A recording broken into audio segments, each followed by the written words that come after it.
الله وبركاته. إن الحمد لله نحمده ونستعينه ونستغفره ونؤمن به ونتوكل عليه ونعوذ بالله من شرور أنفسنا ومن سيئات أعمالنا من يهده الله فلا مضل له ومن يضلل فلا هادي له وأشهد أن لا إله إلا الله وحده لا شريك له وأشهد أن محمدا عبده ورسوله أما بعد يا أيها الذين آمنوا اتقوا الله حق تقاته ولا تموتن إلا وأنتم مسلمون يا أيها الناس اتقوا ربكم الذي خلقكم من نفس واحدة وخلق منها زوجها وبث منهما رجالا كثيرا ونساء واتقوا الله الذي تساءلون به والأرحام إن الله كان عليكم رقيبا يا أيها الذين آمنوا اتقوا الله وقولوا قولا سديدا يصلح لكم أعمالكم ويغفر لكم ذنوبكم ومن يطع الله ورسوله فقد فاز فوزا عظيما فإن خير الحديث كتاب الله وخير الهدي هدي محمد صلى الله عليه وسلم وشر الأمور محدثاتها وكل محدثة بدعة وكل بدعة ضلالة وكل ضلالة في النار. وقال الله تبارك وتعالى لقد كان لكم في رسول الله أسوة حسنة لمن كان يرجو الله واليوم الآخر وذكر الله كثيرا. رب اشرح لي صدري ويسر لي أمري واحلل عقدة من لساني يفقهوا قولي.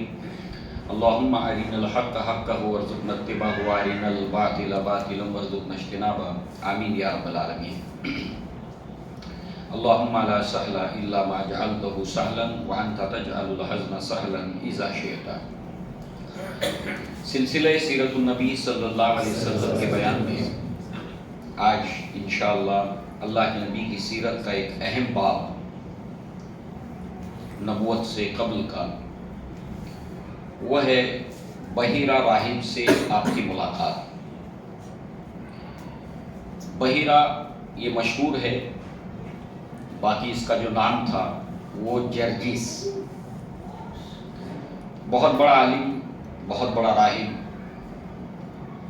تاریخ میں یہ نام اللہ کے نبی صلی اللہ علیہ وسلم کی ذات بابرکت سے معروف ہو گیا، مشہور ہو گیا. ورنہ کتنے ہی راہب ہیں جو پیدا ہوئے، بڑے کارنامے انجام دی، مگر آج لوگ تاریخ اس کو نہیں جانتے.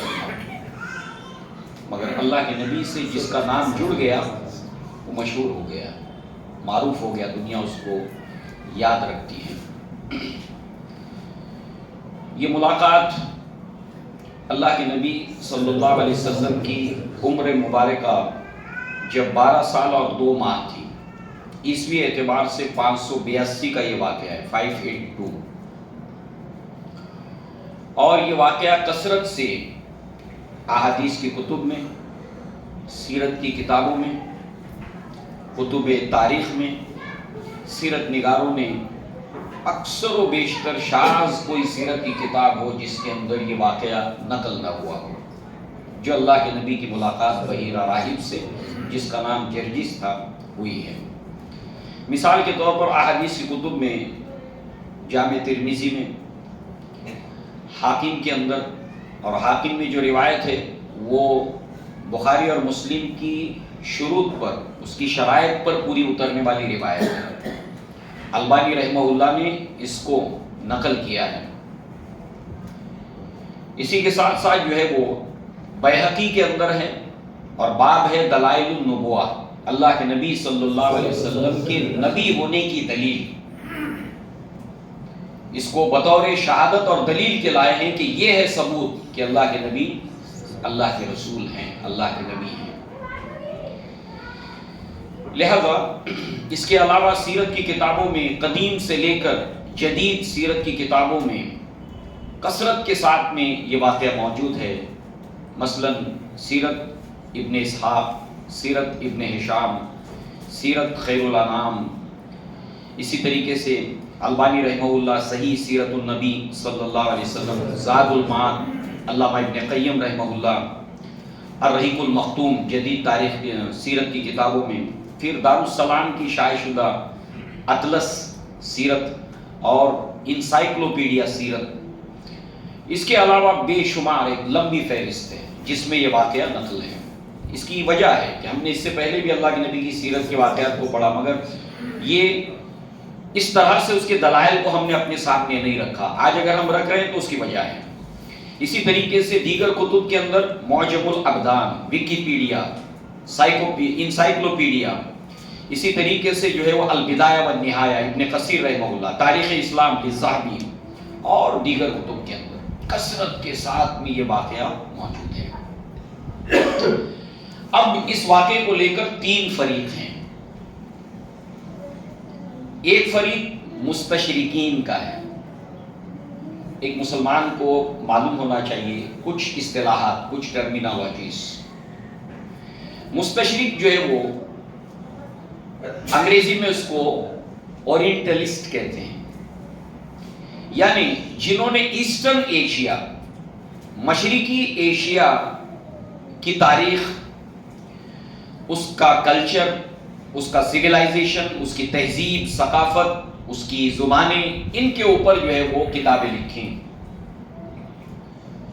اور انہوں نے جب اس واقعے کو نقل کیا تو اس کے بعد انہوں نے جو ان کا منشا ہے، جو ان کا مقصد ہے، اس کو وہاں پر ظاہر کیا. جو بغض ان کا اسلام سے ہے، اللہ کے نبی سے، اس کو انہوں نے ظاہر کیا.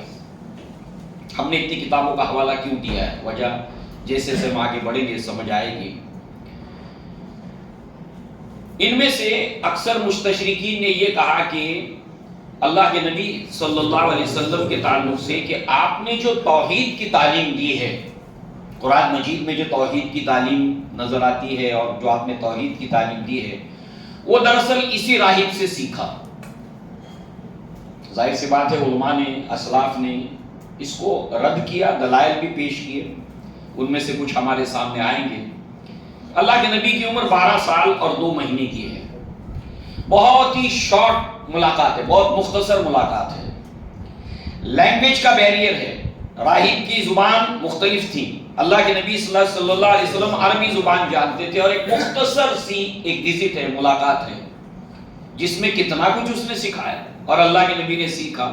تو وہ ظاہر سی بات ہے کہ اللہ کے نبی صلی اللہ علیہ وسلم کے نبوت اور رسالت کے اوپر جو ہے وہ شبہات پیدا کرنا مقصد ہے کہ یہ آپ نے وہاں سے لیا ہے.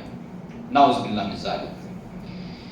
اسی طریقے سے ان مصنفین میں سے اگر 2 کو ہم کوٹ کریں تو ایک کیرا ڈی جو کتاب لکھی ہے آتھر آف قرآن، یعنی قرآن کے مصنف، اس کے کہنے کے مطابق کہ اللہ کے نبی صلی اللہ علیہ وسلم کی تصنیف ہے. جبکہ تیسری دلیل یہ کہ اللہ کے نبی امی تھے. اور اس امی کے لیے ایک دلیل اور ہم لے لیں کہ ایک ایڈمرل ہے فرانس کا، جس کی پوری زندگی سمندری سفر میں گزر گئی، اور اس کو کتابیں پڑھنے کا بڑا شوق تھا. لٹریٹ انسان تھا، پڑھا لکھا انسان تھا، اور پڑھنے کا شوق، پڑھا ہوا انسان، مختلف موضوعات پر کتابیں پڑھنا، اس میں مذہبی عنوان پر بھی کتابیں پڑھنا. تو اس نے قرآن مجید کو پڑھا اور سمجھتے ہوئے جب وہ سورہ نور پر پہنچا پڑھتے پڑھتے قرآن مجید کو، تو اس نے قرآن مجید کی ایک آیت کو دیکھا، او کصیب، ایک آیت کو پڑھا اس نے، والذین کفروا اعمالهم، کہ وہ لوگ جنہوں نے کفر کیا. اللہ تعالیٰ نے اس سورہ نور کی آیت کے اندر سمندر کی گہرائیوں کا نقشہ کھینچا ہے، اندھیرے کا نقشہ.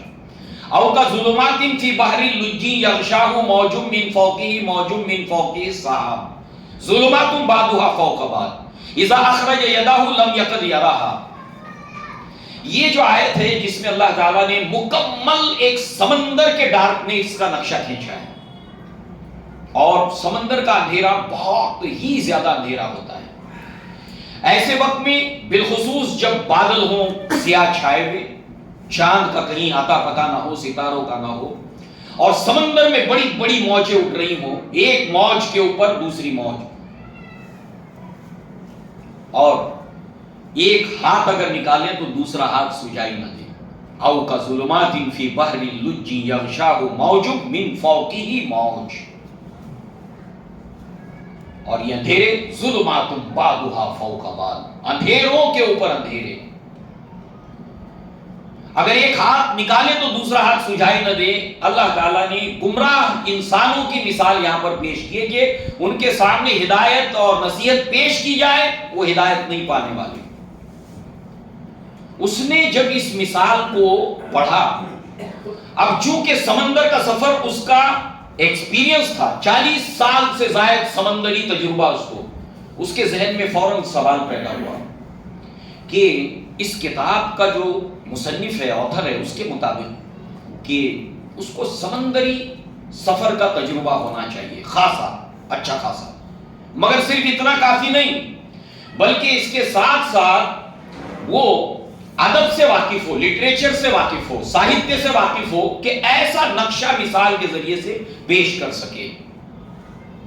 اب اس سوال کے جواب میں اس نے تحقیق شروع کی، اللہ کے نبی صلی اللہ علیہ وسلم کی سیرت پڑھنی شروع کی کہ آپ نے کوئی سمندری سفر کیا اور کتنے پڑھے لکھے تھے. جب اس نے تحقیق کی تو اس کو معلوم ہوا کہ اللہ کے نبی نے پوری زندگی میں کبھی سمندری سفر کیا نہیں.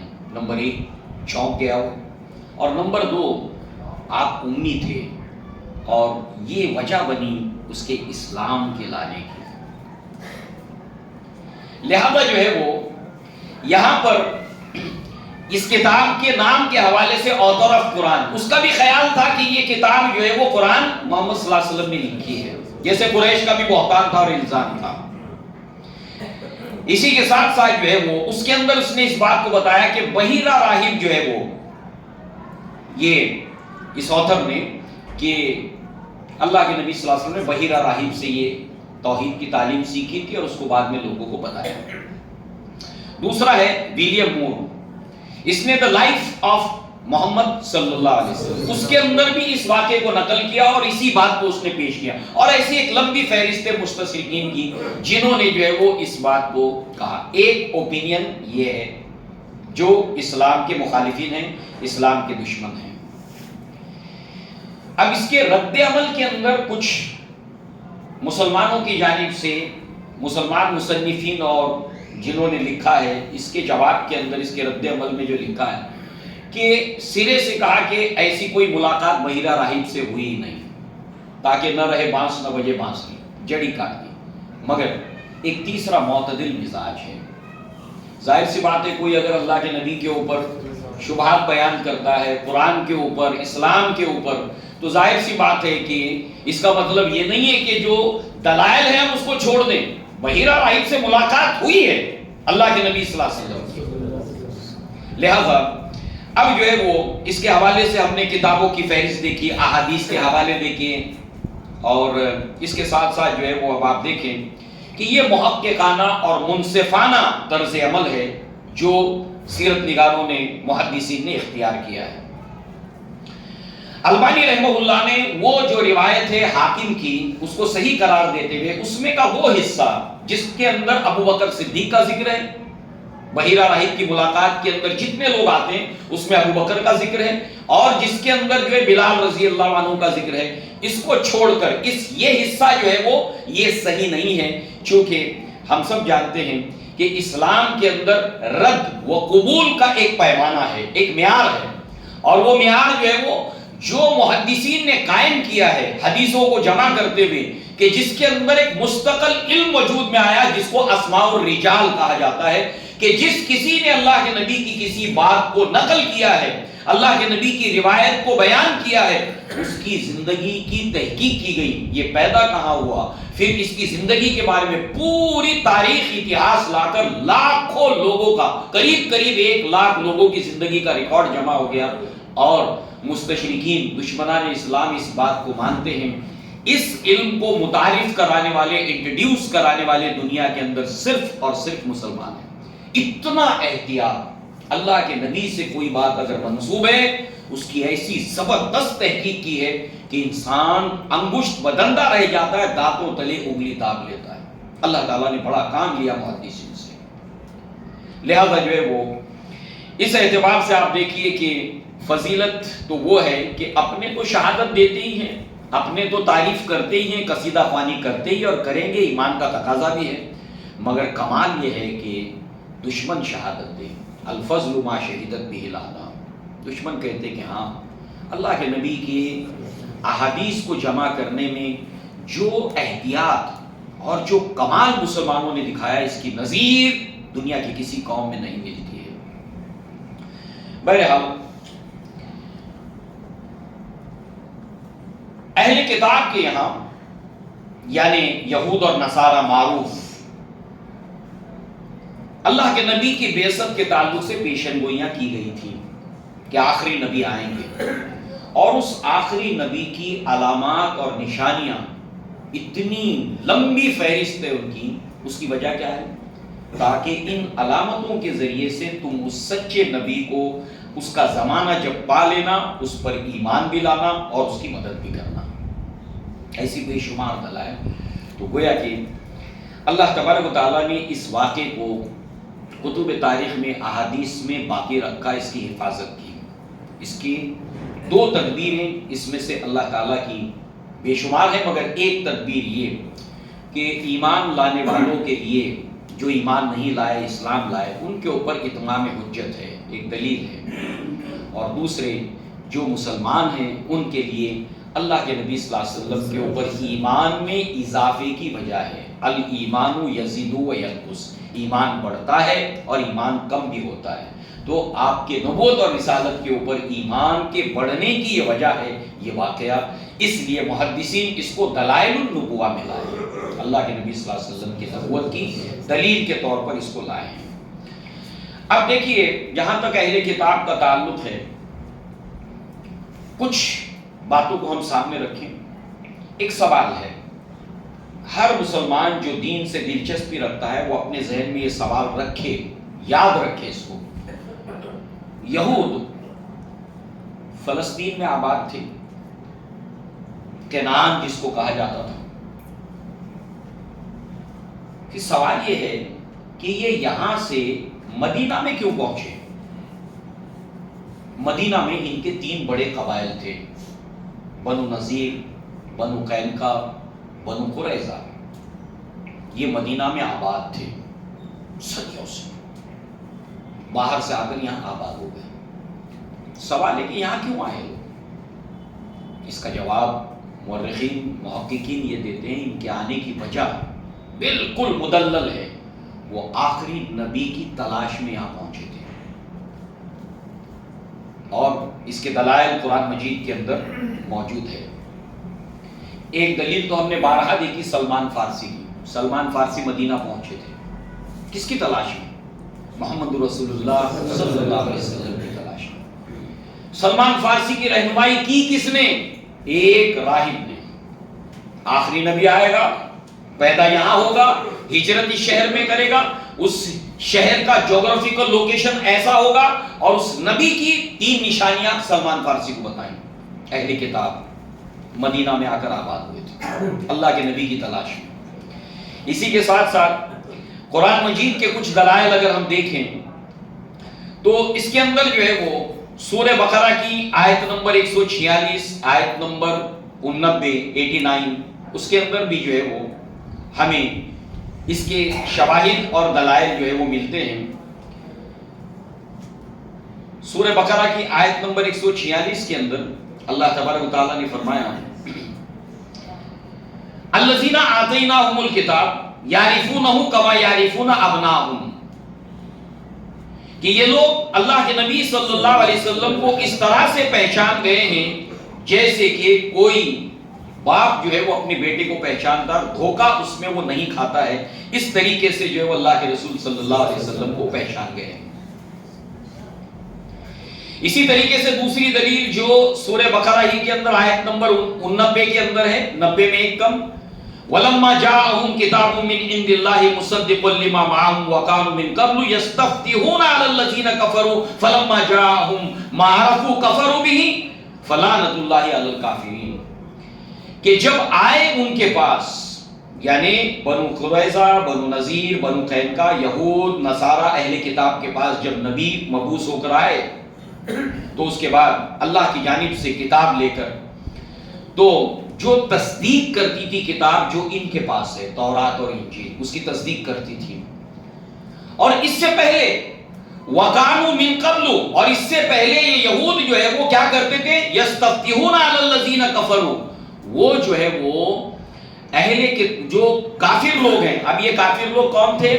اوس اور خزرج کے لوگ مدینہ کے، جو بعد میں انصار بنے، اسلام آنے کے بعد یہ ایمان لے آئے. تو ان کو یہ لوگ جو ہے وہ ڈرایا کرتے تھے، ان کو دھمکی دیا کرتے تھے، ٹھیک ہے آج تم میجورٹی میں ہو، اکثریت میں ہو، ہم کو دبا لے جاتے ہو، مگر یاد رکھنا جس وقت وہ ہمارا آخری مسایہ آئے گا، ہمارا نجات دہندہ آئے گا، اس کے بعد جب ہم اس کے ساتھ مل کر تمہارا مقابلہ کریں گے تو تم ہمارا مقابلہ نہیں کر پاؤ گے. اس کا ذکر اللہ نے سورہ بقرہ کے اندر کیا. پھر فرمایا جب وہ آ گئے کتاب لے کر، تصدیق کرتی ہے کتاب جو ان کے پاس ہے، وہ تمام علامتوں کی تصدیق ہوتی ہے اللہ کے نبی کے نبوت اور رسالت کی. اس کے بعد انہوں نے کفر کیا، اور لعنت ہے ایسے کافروں کے اوپر. عیسیٰ علیہ السلام نے یہود کے بارے میں بڑی پیاری بات کہی تھی، تمہاری مثال ایسی ہے کہ جیسے منڈیر پر بیٹھ کر کھڑے ہو کر ٹیرس کے اوپر جو ہے وہ عورتیں لڑکیاں جمع ہو جاتی ہیں کہ دولہا آئے گا، دولہا آئے گا، دولہا آئے گا، پوری رات جاگتی ہیں انتظار میں دولہے کو دیکھنے کے لیے، اور جب دولہا آ جاتا ہے اس سے پہلے سو جاتی ہیں. ایسے اللہ کے نبی کا انتظار کرتے رہے، اور جب اللہ کے نبی آئے تو انکار کر دیا. تو گویا کہ یہاں پر تیسری مثال وہ ہے سورہ آل عمران کے اندر. مدینہ میں جب صحابہ کرام ہجرت کر کے آئے تو ابو بکر صدیق جو ہے وہ سیدھے یہودیوں کے مدرسے میں گئے. وہاں پر ایک بہت بڑا عالم جس کا نام تھا فنحاس، وہ لوگوں کو تعلیم دے رہا تھا، پورا مدرسہ کھچا کھچ بھرا ہوا تھا. ابو بکر سیدھے گئے. ابھی ہم نے قرآن مجید کے اندر جو ہے وہ نماز کے اندر بھی اور بعد میں جو تلاوت سنی اس میں امر بالمعروف اور نہی عن المنکر کے تعلق سے شیخ سے سنا اور قاری سے بھی سنا. تو اسی فریضے کو ادا کرتے ہوئے فنحاس سے ڈائریکٹ مخاطب ہوئے. اے فنحاس، تو اچھی طرح سے جانتا ہے کہ یہ قرآن اسی اللہ نے نازل کیا جس نے تورات اور انجیل کو نازل کیا ہے. جس طرح موسیٰ علیہ السلام اللہ کے رسول تھے، عیسیٰ علیہ السلام اللہ کے رسول تھے، ویسے ہی اللہ نے محمد رسول اللہ صلی اللہ علیہ وسلم کو رسول بنا کر مبعوث کیا ہے. تو ایمان کیوں نہیں لاتا؟ تو اگر ایمان لائے گا تو یہ سارے کے سارے لوگ تیرے ایمان لانے پر ایمان لائیں گے. کہتے موت العالم موت العالم اور ذل العالم ذل العالم. اگر عالم جو ہے وہ اس کی ایک عالم جب مر جاتا ہے تو ایک پورا عالم مر جاتا ہے، اور جب ایک عالم راستے سے بھٹک جاتا ہے تو اپنے ساتھ پوری کے پوری کھیپ لے کر بھٹک جاتا ہے. اگر تو ایمان لائے گا یہ پوری تیری قوم ایمان لائے گی تیرے نقش قدم کی پیروی کرتے ہوئے. تجھے اہل علم مانتی ہے، تو کیوں انکار کرتا ہے؟ تجھے اچھی طرح معلوم ہے محمد صلی اللہ علیہ وسلم اللہ کے رسول ہے. اس کے بعد اس نے کہا کہ اے ابو بکر، ہم جتنا اس کی گریہ وزاری نہیں کرتے اتنا وہ ہماری کرتا ہے. اللہ کی شان میں گستاخی کی اس نے، اور وہ ہمیں سود کو معاف کرتا ہے، چھوڑ دیتا ہے، اور تمہارے اوپر سود جو ہے وہ حرام قرار دیتا ہے، اور اللہ فقیر ہے اور ہم اغنیاء ہیں. ابو بکر صدیق غصہ ہو گئے اللہ کی اہانت پر اور اس کو چانٹا رسید کیا. حالانکہ ابو بکر کا مزاج نرمی ہے، عمر کا مزاج سخت ہے، لہذا اللہ کی اہانت پر ابو بکر کو اتنی غیرت آئی کہ چانٹا رسید کیا.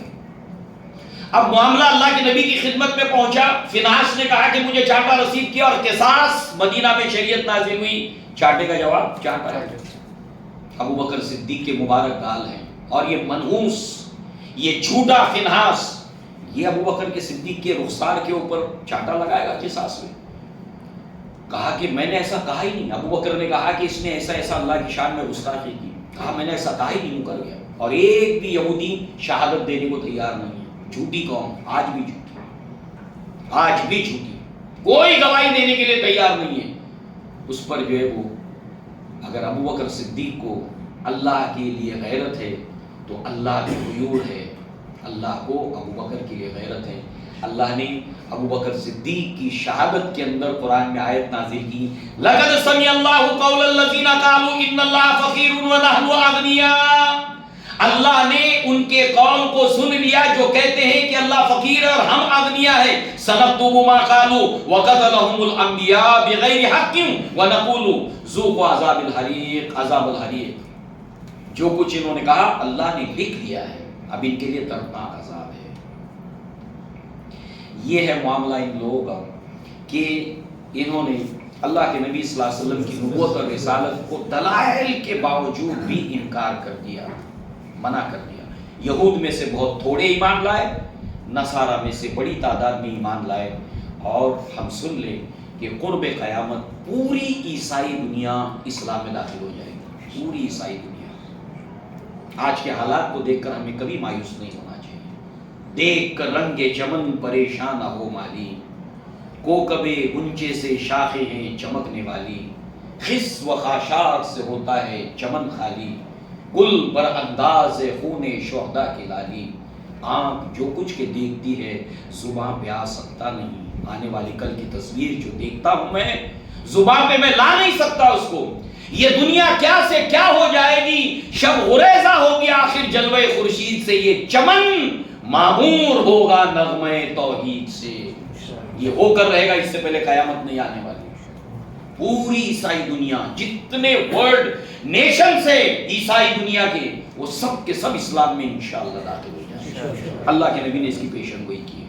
اور قرآن میں اللہ تعالیٰ نے اس کے تعلق سے فرمایا بھی کہ قسیسین اور رہبان جو دل کے نرم ہیں، لہذا جو ہے وہ یہ اسلام کے لیے تھوڑا سافٹ کارنر رکھتے ہیں. اور اسلام کی عداوت اور نفرت اور دشمنی میں سب سے شدید دو قومیں ہیں، ایک یہود اور دوسرے مشرکین. سورہ مائدہ میں اللہ تعالیٰ نے بیان کیا. بہرحال ان تمام چیزوں کے بعد کہ انہوں نے اپنی عداوت اور دشمنی جن کے دلوں میں ہے، انہوں نے اس واقعے کو جو ہے وہ اس طریقے سے پریزنٹ کیا. اب آئیے اس کی تفسیر کی طرف. جو تیسرا اوپینین ہے اس واقعے کو لے کر، ایک تو یہ ہے کہ اللہ کے نبی نے بحیرہ راہب سے سیکھا اور اس کو بیان کیا توحید کی تعلیم. دوسرا یہ کہ ایسا کوئی واقعہ ہوا ہی نہیں ہے. اور یہ تیسرا اوپینین کہ یہ واقعہ ہے، دلائل اس کے بے شمار ہیں. اب اس کی تفسیر یوں ہے کہ اللہ کے نبی صلی اللہ علیہ وسلم کی عمر 12 سال 2 ماہ تھی. ابو طالب شام کی طرف جانے والے تجارتی قافلے کے ساتھ جانے کی تیاریاں کر رہے تھے. اللہ کے نبی دیکھ رہے تھے چچا جا رہے ہیں، اور ابو طالب جو ہے وہ آپ کو لے جانے کے ساتھ میں حق میں نہیں تھے. اس کی وجہ ہے کہ سفر بہت دور کا ہے اور اس کے ساتھ ساتھ بہت سی صعوبتیں مشکلات کا سامنا ہے. سفر آسان نہیں تھا، تو لہٰذا جو ہے وہ اللہ کے نبی صلی اللہ علیہ وسلم تکلیف میں نہ پڑ جائیں اس لیے لے جانے کا ارادہ نہیں رکھتے تھے.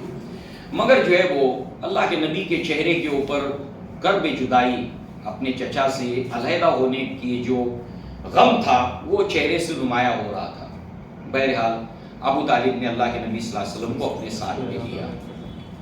اللہ تعالیٰ کی ایک سنت یہ بھی ہے، اذا اراد اللہ شیئا حین اسبابہ. اللہ جب کسی چیز کا ارادہ کرتا ہے تو اسباب پیدا کر دیتا ہے. اللہ کو چونکہ اس کو دلیل بنانا تھا نبوت کی تو سبب پیدا ہو گیا.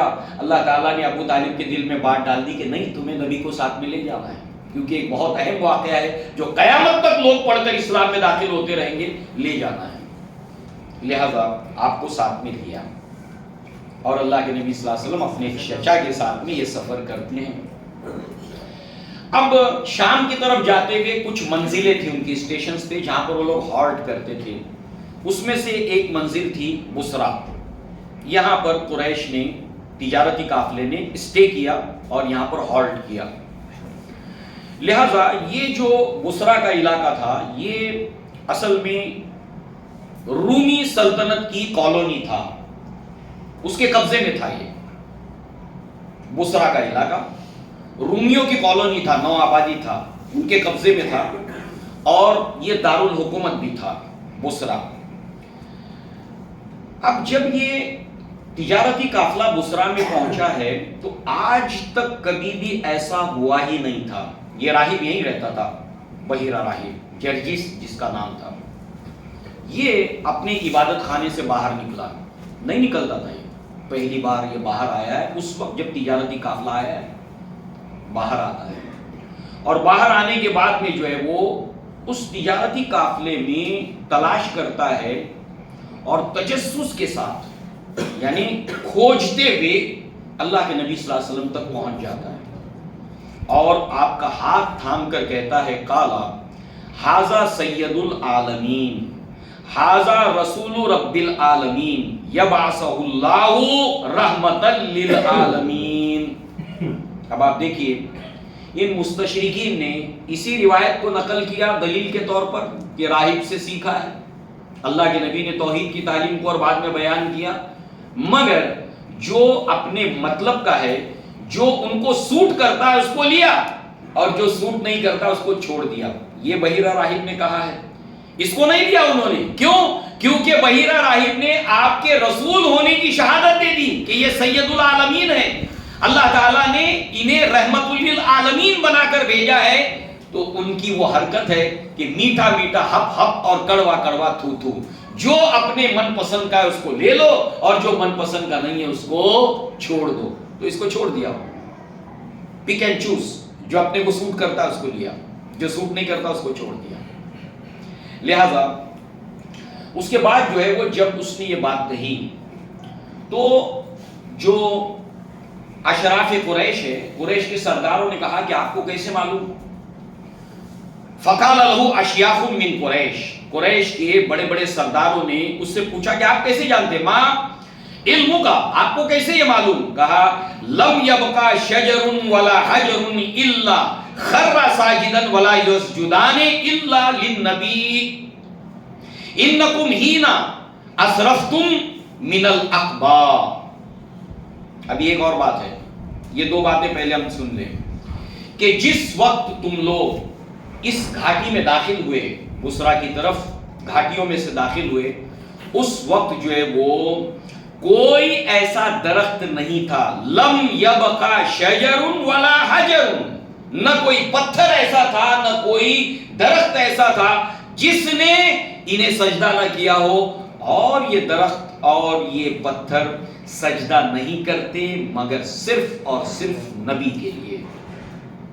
اور وَإِنِّي أَعْرَفُ، میں ایک اور بھی بات جانتا ہوں، وَإِنِّي أَعْرِفَهُ بِخَاتِمِ النُّبُوَّةِ أَسْفَلَ مِنْ كَتِفِي مِثْلَ التُّفَّاحَةِ، اور ایک نشانی ان کی اور بھی میں جانتا ہوں کہ ان کے پشت کے اوپر جو ہے وہ جو شانے کی ہڈی کے درمیان کے اندر ایک نبوت کی مہر ہے جو سیب کی جو ہے وہ طرح سے اس کی مثال ہے۔ لہذا جو ہے وہ اس نے اس کو دیکھا بھی، اللہ کے نبی صلی اللہ علیہ وسلم کے دونوں شانوں کے درمیان وہ نبوت کی مہر تھی۔ اس کے بعد اس نے جو ہے وہ پہلے اس کی کراس ویریفیکیشن کے لیے ایک اور دلیل ہم لاتے ہیں جو مسلم شریف میں، یہ تو بحیرہ راہب نے کہا، مگر اس کی توثیق کرتی ہوئی، اس کو سپورٹ کرتی ہوئی، اس کو طاقت دیتی ہوئی ایک اور روایت اور بھی ہے، مگر ایک مسلم شریف کی روایت ہم لیتے ہیں۔ ان جابر رضی اللہ عنہ فرماتے ہیں قال رسول اللہ صلی اللہ علیہ وسلم انی لأعرف حجرا بمکہ کان یسلم علی قبل ان ابعث انی لأعرفه الآن۔ یہ اللہ کے نبی کے فضائل میں روایت ہے مسلم شریف میں کہ میں آج بھی مکہ کے اس پتھر کو جانتا ہوں جو مجھے سلام کیا کرتا تھا میری بعثت سے قبل، میری نبوت سے قبل اور وحی کے آغاز سے قبل، اور آج بھی میں اس کو جانتا ہوں، وہ پتھر مکہ میں موجود ہے۔ تو پتھر اللہ کے نبی کو سلام کرتے تھے، ہم اس کو پڑھنے والے ہیں آگے جب نبوت سے بالکل پہلے، جب اللہ کے نبی صلی اللہ علیہ وسلم 40 سال کی عمر کے قریب پہنچے، آپ کے ساتھ کون کون سے واقعات ہوئے نبوت سے پہلے، یہ ذکر کر رہے ہیں اللہ کے نبی، یہ دونوں میچ کرتے ہیں۔ پتھر نے بصرہ میں نبی کو سلام کیا اور درخت آپ کے لیے سایہ بھی بنے، سلام بھی کیا، لہذا جو ہے وہ یہ اس نے دلیل بیان کی کہ یہ نبی کے علاوہ کسی کے لیے نہیں کرتے، اور اس راہب نے اس مشاہدے کو کیا، اور اس کے بعد اس نے تمام قریش کے اس وفد کو، تجارتی قافلے کو کے لیے کھانے کا اہتمام کیا۔ اس سے پہلے اس نے کبھی نہیں کیا تھا، سب کے لیے کھانے کا اہتمام کیا۔ جب دسترخوان بیچ گیا، سب کھانے کے لیے بیٹھ گئے، اللہ کے نبی اس میں نہیں تھے، اور ان کو اللہ کے نبی صلی اللہ علیہ وسلم کو اونٹوں کے پاس، سامان کے پاس بیٹھایا گیا تھا، تو انہوں نے کہا کہ انہیں بلاؤ، جلدی لاؤ۔ اللہ کے نبی صلی اللہ علیہ وسلم کو لایا گیا، اور اس کے بعد میں جو ہے وہ جب یہ دسترخوان کے اوپر بیٹھے تھے تو سب نے ایسی جگہ کو آکیوپائی کیا تھا قریش کے لوگوں نے دسترخوان پر جہاں پر چھاؤں ہے دھوپ سے بچنے کے لیے. اب چھاؤں کی جگہ کوئی بچی نہیں تھی, دھوپ ہی دھوپ تھی. اللہ کے نبی کسی ایسی جگہ بیٹھتے جہاں پر چھاؤں, ایسی جگہ کسی نے چھوڑی نہیں, سب نے اپنے اپنے لیے چھاؤں تلاش کی. اب دھوپ ہے, جو بچی ہے دھوپ ہے. تو اللہ کے نبی جہاں پر آ کر بیٹھے تو درخت جو ہے وہ آپ کے اوپر سایہ بن کر جو ہے وہ آپ کے سائے کے لیے جو درخت جھک گیا آپ کی طرف. لہٰذا اس بحیرہ راہب نے, اس جرجش نے کہا کہ دیکھو میں نہیں کہتا تھا, یہ اللہ کے نبی صلی اللہ علیہ وسلم کے لیے سایہ کرتا ہے اور یہ صرف نبی کے لیے کرتا ہے. دلائل النبوہ, محمد رسول اللہ صلی اللہ علیہ وسلم اللہ کے سچے رسول ہیں اور آخری نبی اور آخری رسول ہیں. دلائل النبوہ. لہذا جو ہے وہ اس کے بعد اس راہب نے اپنے اندیشے کو پیش کیا اور اس نے کہا کہ لا, ایسا نہ کرو آپ. یذهبوا به الى الروم, روم کی طرف آپ محمد صلی اللہ علیہ وسلم کو نہ لے جاؤ. ایلیا کی طرف جاتے تھے جو بہت بڑا تجارتی مرکز تھا, ادھر آپ مت لے جاؤ ان کو, اس لیے کہ فإن الروم اذا رآه بالصفة فيقتلونه, اگر جو ہے وہ اللہ کے نبی کی صفات اور علامات کے حوالے سے ان کو پہچان لیں گے, ان کو جان لیں گے, تو اندیشہ ہے کہ وہ انہیں قتل کرنے کی کوشش کریں گے. اس لیے انہیں نہ لے جاؤ.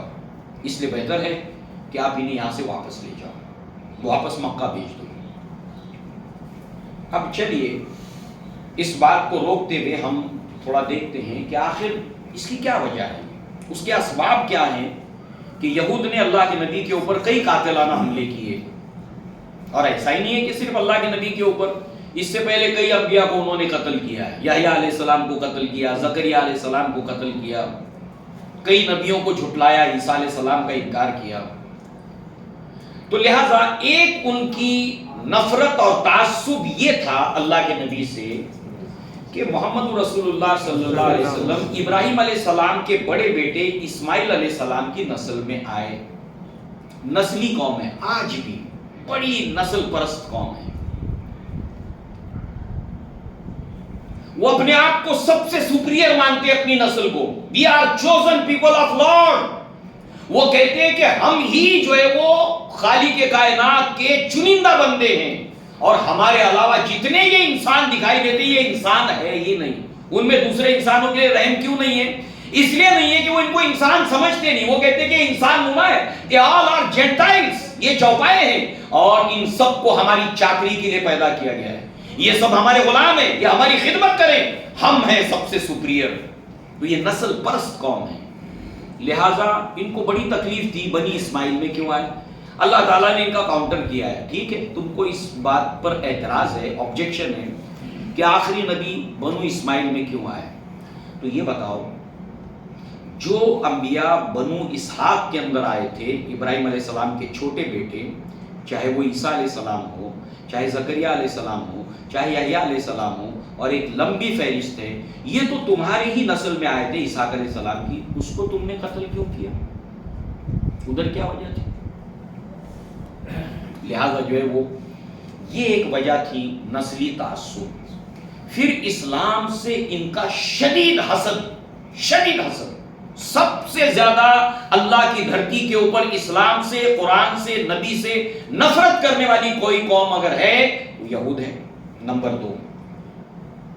نمبر 3, اسی کے ساتھ ساتھ جو ہے وہ انہوں نے جو نصارہ کو اپنے فیور میں کیا, اور قرب قیامت یہ آج کامیاب ہیں اور قرب قیامت اور زیادہ کامیاب ہوں گے. نصارہ کے دلوں میں اسلام سے نفرت پیدا کرنے میں کامیاب ہیں اور آگے بھی کامیاب ہوں گے. مگر آخر میں جو ہے وہ ٹیبل ہیز ٹرن, جب معاملہ بالکل الٹ جائے گا تو یہ پوری عیسائی دنیا اسلام میں تو آئے گی, مگر اس سے پہلے یہ عیسائی دنیا اسلام کے خلاف بھی کھڑی ہوگی, یہود کے پروپیگنڈے کے نتیجے کے اندر, ان کی کارستانیوں کے نتیجے کے اندر. لہذا یہاں پر ایک مثال جو ہے وہ نصارہ کی ہے کہ نصارہ کی جو عداوت یہود کے کہنے پر ہے, اس کی وجوہات کے اندر کچھ وجوہات جو ہے وہ سیاسی ہیں, پولیٹیکل ہیں. اس کی ایک مثال تاریخ میں ہے. مسلم شریف بخاری کے اندر دونوں جگہ یہ روایت موجود ہے.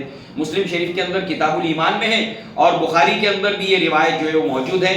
کتاب الوحی کے اندر بالکل پہلا چیپٹر کتاب الوحی اس کے اندر یہ روایت موجود ہے. متفق علیہ روایت بہت لمبی ہے, ایمان افروز ہے, کتنی بھی بار پڑھو مزہ آتا ہے پڑھنے میں, ایمان تازہ ہو جاتا ہے اس روایت کو پڑھنے میں.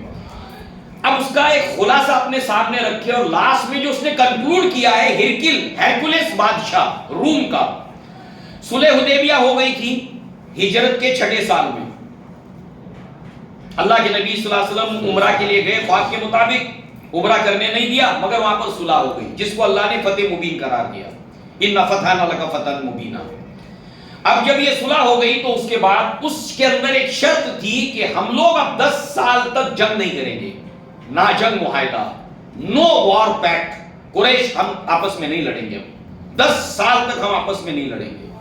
جب پورے جزیرہ نما عرب کے اندر سے راحت مل گئی کہ اب کوئی لڑائی جھگڑا نہیں ہوگا, سارا امن و امان ہے, اس کے بعد اللہ کے نبی نے 19 سال گزر جانے کے بعد صلح حدیبیہ کے بعد یہ آپ کی تدبیر کی. پہلے سال میں ہی نہیں, 19ویں سال میں جب پوری طریقے سے عرب کے اندر اسٹیبلٹی آنے لگی, اب کوئی لڑائی جھگڑا نہیں ہے, خلفشار نہیں ہے, اللہ کے نبی نے اطراف کے غیر عرب بادشاہوں کو اسلام کے خطوط اپنے صحابہ کے ذریعے سے روانہ کیے.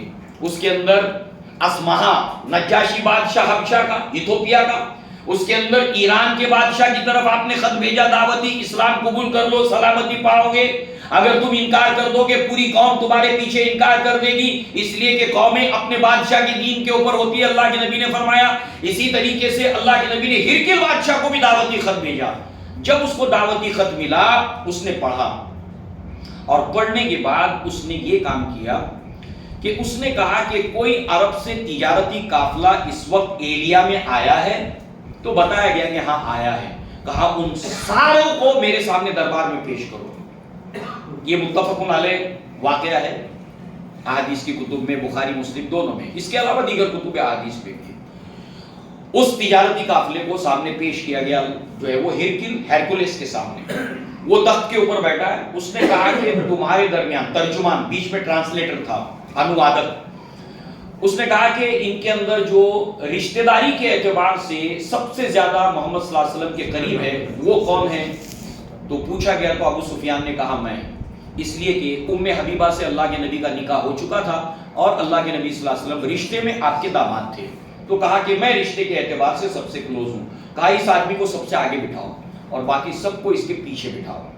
اب میں اس سے کچھ سوالات پوچھوں گا اور یہ ان سوالات کا جواب سچ سچ دے, اور اگر اس نے جھوٹ بولا تو پیچھے جو لوگ بیٹھے ہیں اس کی شہادت دے اور گواہی دے کہ یہ آدمی غلط بات کر رہا ہے. اس کے بعد اس نے 10 سے 11 سوالات پوچھے. نمبر 1, ان کے خاندان میں کوئی بادشاہ تھا؟ ابو سفیان نے کہا کہ نہیں. ان کے خاندان میں کسی نے نبی ہونے کا دعویٰ کیا؟ کہا نہیں. انہوں نے کبھی جھوٹ بولا؟ کہا نہیں. ان کے سیرت اور کردار کے بارے میں پوچھا. ایسے ایک کے بعد ایک 11 سوالات اس نے پوچھے اور سارے دربار کے اندر اس کے جوابات لیے اور سارے جوابات سچ سچ دیا ابو سفیان نے, سوائے ایک جگہ پر اس نے کچھ ملانے کی کوشش کی. انہوں نے کبھی کوئی معاہدہ کیا ہے, کوئی ایگریمنٹ کیا ہے اور اس کے خلاف کام کیا ہے کیا, ایگریمنٹ کے خلاف؟ کہا کہ نہیں اب تک تو نہیں کیا, مگر ابھی ان کے اور ہمارے درمیان ایک معاہدہ ہوا ہے صلح حدیبیہ, اس کا ریفرنس دے رہا ہوں ابو سفیان کہ ابھی ایک معاہدہ ہمارے اور ان کے درمیان ہوا, ہم کو اب نہیں معلوم کہ وہ اس معاہدے کا وفا کریں گے کہ نہیں کریں گے. بس کہا کہ اتنی بات تھی جو میں نے تھوڑی سی اس پہ ملا دی. بہرحال اس کے بعد وہ 11 سوالات کو واپس ریپیٹ کرتا ہے, مگر کیسے کرتا ہے دیکھیں نا کتنا پیارا انداز ہے. اور جانتے کس لیے؟ وہ یہ چاہتا تھا, پورے دربار میں راہب موجود تھے, عالم موجود تھے, اہل کتاب کے وزراء موجود تھے, دربار کھچا کھچ بھرا ہے. وہ ان کے سامنے اللہ کے نبی ہونے کو بطور دلیل کے پیش کر رہا تھا. کیوں؟ تاکہ اگر یہ پورا دربار اگر اسلام لے آئے گا تو میری کرسی بھی بچ جائے گی. سیاسی وجہ ہم دیکھ رہے ہیں, میری کرسی بھی بچ جائے گی. اس نے کہا کہ دیکھو میں نے اس آدمی سے یہ پوچھا کہ ان کے خاندان میں کوئی بادشاہ ہوا ہے؟ اس نے کہا نہیں. تم گواہ ہو. نہیں کہا اس نے. اگر یہ کہتا کہ ہاں تو میں کہہ سکتا تھا ان کیس اگر ہے تو ایک وجہ بن رہی تھی، ایک ریزن بن رہا تھا کہ یہ دوبارہ بادشاہ حاصل کرنے کے لیے یہ سب کر رہے ہیں، مگر تم نے کہا نہیں۔ میں نے پوچھا کوئی نبی گزرا ان کے خاندان میں؟ کہا تم نے کہا نہیں۔ میں کہہ سکتا تھا کہ یہ ان کی نقل کر رہے ہیں، جیسے کہ نقل کی تھی مسلمہ قذاب نے، جیسے نقل کی تھی اسود انسی نے، کہ اللہ کے نبی کی یہ شان دیکھ کر وہ بھی لالچی بن گئے، جھوٹی نبوت کا دعویٰ کیا، اور قیامت سے پہلے ایسے 40 جھوٹے اٹھیں گے جو نبوت کا دعویٰ کریں گے اللہ کے نبی نے پیشن میں، اور نبی صلی اللہ علیہ وسلم کے زمانے سے اس کا ذکر ہے۔ تو شاید یہ چاہتے ہوں گے کہ چلو میں بھی اس کی نقل کروں، تم نے کہا نہیں۔ میں نے تم سے سوال پوچھا کہ انہوں نے جھوٹ بولا، تم نے کہا نہیں، نبی کبھی جھوٹ نہیں بولتا۔ میں نے کہا دھوکہ دیا، تم نے کہا نہیں، نبی کبھی دھوکہ نہیں دیتا ہے۔ اس نے ساری چیزیں نبوت کے دلیل کے طور پر اس کے جوابات دیتے دیتے دیتے دیتے آخر میں وہ جو کہتا ہے بات وہ کہتا ہے فَإِن كَانَ تَقُولُ حَقًّا فَسَيَمْلِكُ مَوْضِعَ قَدَمَتِهِ هَاتَيْنِ وَلَوْ كُنْتُ عِنْدَهُ لَغَسَلَتْ عَنْ قَدَمَتِهِ۔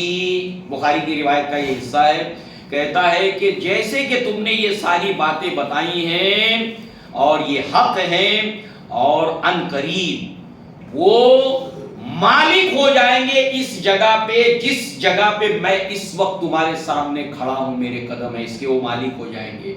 اور اگر میں ان کے نزدیک ہوتا تو ان کے پاؤں کو دھوتا بادشاہ ہونے کے باوجود، یعنی کہ ان کا اسلام، ان کا دین، ان کی سلطنت اللہ تعالیٰ یہاں تک پہنچائے گا، یہ سب ان کے قبضے میں چلا جائے گا۔ اور ایسا ہوا، ایسا ہوا۔ اس کے بعد اس نے یہ سوچا تھا کہ یہ سب اسلام لے آئیں گے، ایمان لے آئیں گے، مگر ویسے ہی جتنے راہب اور عالم تھے وہ غصے میں بھپر گئے، چہرے ان کے لال ہو گئے، اور نتنوں سے غصے کے مارے انہوں نے سائیں سائیں آوازیں نکالنی شروع کی، کہیں ایسا تو نہیں کہ اسلام لے آ رہا ہے۔ بالکل اسی طرح جیسے نجاشی بادشاہ ایمان لایا تھا، بھرے دربار میں وہاں پر بھی اس کی مخالفت ہوئی تھی، راہبوں نے، عالموں نے، وزیروں نے کی کہ کہیں یہ کہ اسلام تو نہیں قبول کر رہا ہے۔ اس پر جو ہے وہ اس نجاشی بادشاہ نے کہا کہ میری یہ کرسی چھین گئی تھی، اللہ نے تم لوگوں سے مشورہ کر کے مجھے واپس نہیں دیا، اس لیے تم لوگوں سے مشورہ کر کے میں اسلام کو قبول کرنے اور نہیں کرنے کا فیصلہ نہیں کروں گا، چاہے میری کرسی چلی جائے۔ میں شہادت دیتا ہوں کہ اللہ کے سوا کوئی معبود نہیں، اور محمد رسول اللہ صلی اللہ علیہ وسلم اللہ کے سچے نبی اور سچے رسول ہیں۔ اور اگر آج کے بعد جو صحابہ وہاں پر ہجرت کر کے پہنچے تھے کسی نے بھی ان کو ستانے کی کوشش کی تو میں ان کو تاوان ان کے اوپر لگاؤں گا، تم لوگ امن و امان سے یہاں رہ سکتے ہو، کوئی تم کو ستائے گا نہیں۔ تو اس نے سوچا کہ ایسے ہی میرا بھی کام ہو جائے گا اور پوری سلطنت اسلام لائے گی، میری کرسی بھی بچ جائے گی۔ جب دیکھا کہ کرسی خطرے میں پڑ گئی ہے تو فوراً کہا ارے میں تو یہ چیک کر رہا تھا کہ نصرانیت کے اوپر تمہاری استقامت کو میں جانچ رہا تھا۔ اس نے یو ٹرن لے لیا سب کچھ جاننے کے باوجود بھی۔ تو ایک وجہ مخالفت کی، اللہ کے نبی کو قتل کرنا چاہتے تھے، کیوں؟ کیونکہ ان کو معلوم تھا کہ یہ ہمارے قلمرو کے اندر یہ جو کالونی ہے یہ چلی جائے گی، رہے گی نہیں باقی۔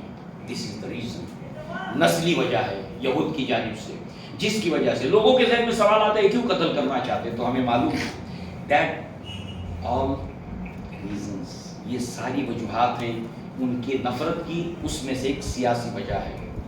اس کی اور ایک دلیل، اللہ کے نبی صلی اللہ علیہ وسلم کی زندگی میں 2 غزوات ہوئے اہم، ایک غزوہ موتا جس کو خالد بن ولید نے بہت زبردست کارنامہ انجام دیا تھا، اور دوسرا غزوہ تبوک، جب اللہ کے نبی 30,000 صحابہ کو لے کر تبوک پہنچے ہیں تو اس وقت رومی بادشاہ قریب 2.5 لاکھ کی سٹینڈنگ فوج لے کر نکل گیا تھا، 2.5 لاکھ اور 30,000۔ اس کے بعد اللہ کے نبی 21 دن تک وہاں پر رکے، 21 دن تک 21 ڈیز انتظار کرتے رہے کہ آئے میدان میں، نہیں آیا، 2.5 لاکھ کی فوج نہیں آیا۔ کیوں؟ تمام مورخین کے سامنے ایک سوالیہ نشان ہے کہ اتنی بڑی طاقت، سپر پاور اس وقت کی ایران اور روما، یہ مقابلہ کرنے کے لیے آیا کیوں نہیں؟ اس نے راہبوں سے مشورہ کیا، عالموں سے مشورہ کیا کہ تم کیا رائے دیتے ہو، چلنا چاہیے؟ راہبوں نے، عالموں نے اس کو مشورہ دیا کہ خربوزہ چاہے چھری پہ گرے یا چھری خربوزے پہ، کٹنا خربوزے میں، تم چاہے ان کی طرف جاؤ یا وہ تمہاری طرف آئے، تمہاری شکست یقینی ہے، میدان میں آیا نہیں۔ اور پھر بالآخر اللہ رب العزت نے یہ تمام کے تمام قلمرو کو اسلام کے تحت لایا۔ لہٰذا راہب نے کہا ان کو جلدی لے جاؤ، مجھے اندیشہ ہے کہ وہ علامات کی بنیاد پر جب محمد رسول اللہ کو پہچان لیں گے تو مجھے ڈر ہے کہ انہیں قتل کر دیں گے۔ لہٰذا جو ہے وہ اس کے بعد ابو طالب نے جو ہے وہ ایک لوگوں کے ساتھ کچھ وہ اللہ کے نبی صلی اللہ علیہ وسلم کو دوبارہ مکہ کی طرف روانہ کر دیا۔ اور اس پوری روایت میں یہی حصہ ہے کہ اللہ کے نبی کو ابو بکر اور بلال کے ساتھ واپس کیا۔ البانی رحمہ اللہ کہتے ہیں کہ یہ بات صرف درست نہیں ہے، باقی اللہ کے نبی کو بھیجا ابو طالب نے دوبارہ مکہ کی طرف۔ اس طرح سے جو ہے وہ اللہ کے نبی کی سیرت کا یہ اہم باب ہے جس کو بحیرہ راہب سے ملاقات کا واقعہ بتایا جاتا ہے۔ اور اس کے ساتھ ساتھ ایک اور بھی راہب ہے جو مکہ کے اندر تھے اور خدیجہ رضی اللہ عنہا کے رشتہ دار بھی تھے، انشاءاللہ ان کا بھی ذکر آئے گا۔ اس وقت آئے گا جب اللہ کے نبی صلی اللہ علیہ وسلم کے اوپر وحی کا سلسلہ شروع ہوا تھا، اور اس وقت اس راہب نے بھی جن کی بینائی جا چکی تھی انہوں نے شہادت دی تھی کہ یہ آخری نبی اور آخری رسول ہیں۔ اور اگر میں نے اپنے جوانی کا اس وقت میں زندہ رہا، کاش کہ میں اس وقت جوان ہوتا کہ جب آپ کی قوم، اللہ کے نبی سے وہ کہتا ہے وہ راہب اللہ کے نبی صلی اللہ علیہ وسلم سے کہتا ہے کہ جس وقت آپ کی قوم آپ کو مکہ سے نکال دے گی، کاش میں اس وقت جوان ہوتا تو میں آپ کے ساتھ کھڑے ہوتا۔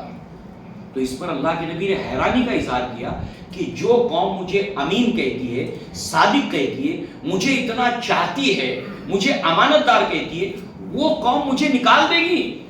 تو اس وقت وہ کہتا ہے کہ آج تک ہمیشہ ایسا ہوتا آیا ہے کہ جب بھی کسی قوم میں اللہ نے نبی کو بھیجا ہے تو اس قوم نے ان کو نکال دیا۔ دیکھ لو ابراہیم علیہ السلام کو، دیکھ لو شعیب علیہ السلام کو، دیکھ لو لوط علیہ السلام کو، ان کی اپنی قوم نے سچے نبیوں کو اپنے وطن سے، اپنے ملک سے نکالا ہے۔ اللہ کے نبی نے جب ہجرت کی تو خانہ کعبہ کی طرف دیکھتے ہوئے کہا کہ اے مکہ تو مجھے محبوب ہے، اللہ کا گھر مجھے محبوب ہے، اگر میری قوم مجھے نہیں نکالتی تو میں یہاں سے ہرگز نہ جاتا۔ اقول قولی ھذا واستغفر اللہ لی ولکم ولسائر المسلمین والمسلمات وآخر دعوانا ان الحمد للہ رب العالمین۔ السلام علیکم ورحمۃ اللہ وبرکاتہ۔